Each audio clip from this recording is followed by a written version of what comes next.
President Trump told reporters today that he did not specifically order the military mission in Niger, in which 4 American soldiers were killed.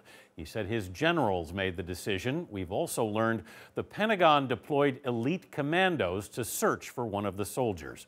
Margaret Brennan is following this. Sources describe the ambush as a complex attack involving rocket-propelled grenades and small arms fire. Investigators are still trying to determine how or when Sergeant LaDavid Johnson, an Army mechanic, got separated from the 11 other U.S. troops. It's also unknown whether he was alive when the wounded troops were evacuated. His body was recovered 2 days later. On the morning of October 4th, the soldiers were on a joint patrol with 30 Nigerian forces near the village of Tongo Tongo, where they had just met with elders and loaded up on supplies. They were at the end of a 24-hour mission when the attack began. An hour into the fight, the patrol called for help, and French forces arrived 30 minutes later.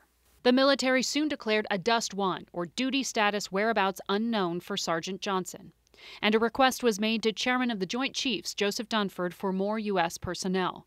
U.S. commandos based in the region were launched. And at that point, knowing that we had a missing soldier, we made a decision to make sure that all of the resources, to include national assets, were available for the recovery of that operation. It is still unclear whether the attack was pre-planned, but investigators believe it was carried out by an ISIS offshoot operating in the area.